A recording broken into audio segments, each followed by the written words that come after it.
Welcome. Today, we are embarking on an absolutely incredible microscopic journey. We're going to uncover the complex, bustling, hidden world operating inside every single living thing on this planet. It's a world that's completely invisible to the naked eye, yet it literally dictates everything about how we survive, how we grow, and how we interact with our environment. We've got a lot of fascinating ground to cover today. We are going to walk through the building blocks, the types of cells, boundaries and movement, the control center, the organelle workforce, and finally, plant versus animal cells. All right, let's dive right into section 1, the building blocks, and discover exactly what a cell is. So, to start at the very beginning, the word cell actually comes from the Latin word cella, which means small room. And that's incredibly fitting. The cell is truly the smallest independent unit of life that can replicate itself. But don't just think of them as static bricks in a wall. They are these massively complex, dynamic living structures performing all the necessary functions to sustain life day in and day out. Now, this timeline brilliantly illustrates how our understanding evolved over 2 full centuries. It all kicked off back in 1665 when Robert Hooke used a pretty primitive microscope to look at a slice of cork. He noticed these little empty compartments and called them cells. A few years later, Leeuwenhoek found free-living cells swimming around in pond water. Fast forward a bit, and scientists like Schleiden and Schwann put the pieces together for the cell theory, which was finally rounded out by Virchow in 1855, who proved that all new cells have to come from pre-existing ones. What's really cool here is noticing how incredibly diverse cells can be.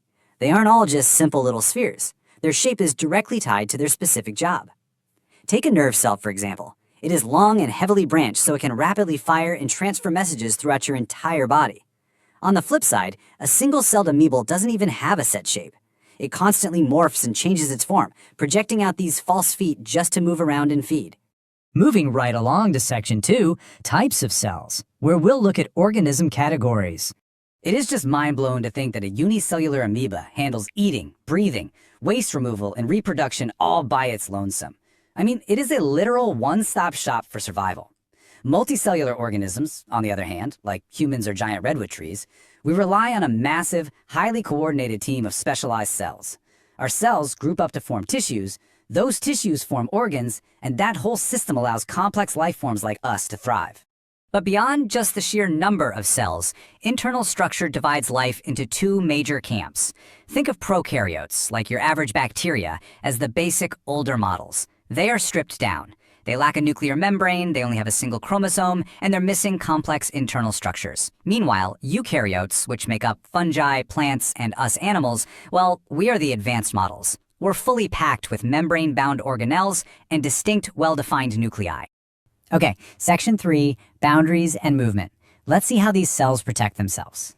So, according to the fluid mosaic model, the plasma membrane, which is the outer envelope of the cell, is not just some rigid, static wall. It's actually a highly dynamic, selectively permeable layer.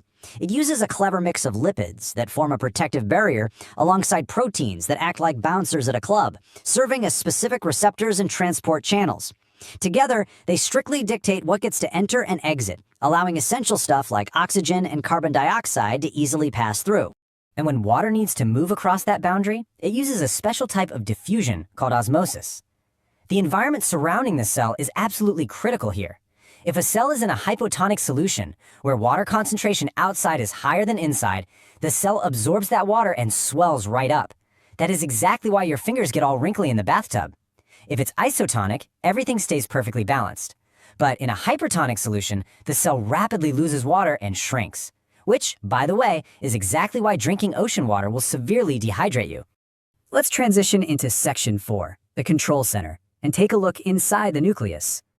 You can think of the nucleus as the absolute headquarters of the cell.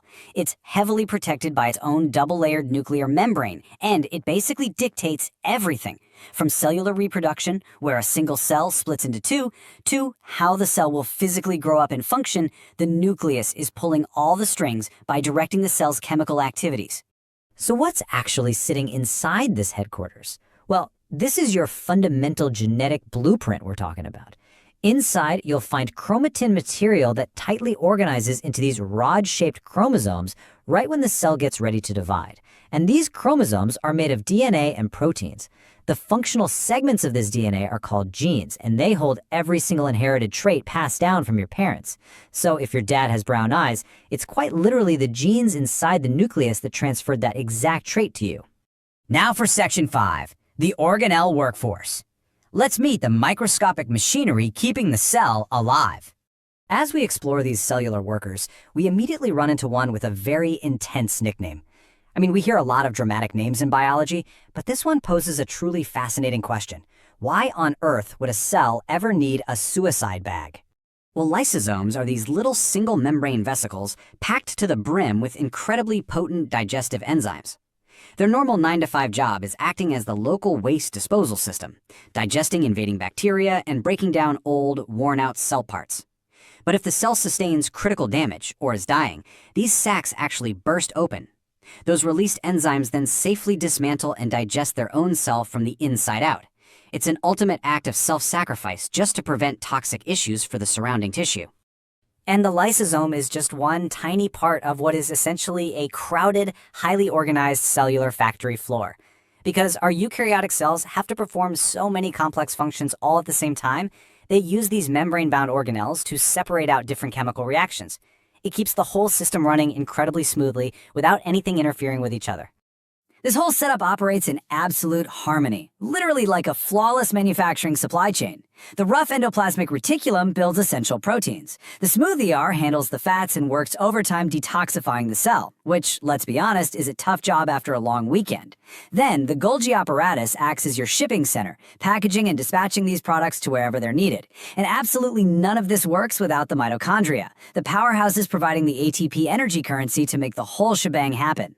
Now, if we are talking specifically about plant cells, we absolutely have to mention plastids. This is a special type of organelle unique to flora. Chloroplasts, for instance, contain green chlorophyll and are vital for photosynthesis. But you also have chromoplasts, which accumulate all those vibrant red, orange, and yellow pigments. They are what give fruits and flowers their stunning colors, which is super important for attracting pollinators. Finally, we reach Section 6, plant versus animal cells, where we'll look at the big structural differences. Just looking at them side by side, you can immediately notice the rigid, highly structured, almost block-like nature of the plant cell compared to the much more fluid, squishy, irregularly rounded animal cell. To quickly summarize why they look so different, plants can't just get up and walk away from environmental hazards, right? So their cells require extra rigidity from a thick outer cellulose cell wall, something we animal cells completely lack. On top of that, mature plant cells feature these massive central vacuoles that take up to 90% of the cell's internal volume just to store sap and keep the plant standing upright. Our animal cells only need a few tiny, scattered vacuoles for minor storage. It is genuinely astonishing to realize that everything we just explored, the energy production, the dynamic borders, the genetic data transfers, is happening millions of times over inside you right this very second. We all start as one single fertilized egg, and somehow develop into a walking, talking network of trillions of cells, which really leaves us wondering, as our technology improves and our microscopes peer even deeper in the decades to come, what other unbelievable mysteries are just waiting to be uncovered inside the fundamental building blocks of life?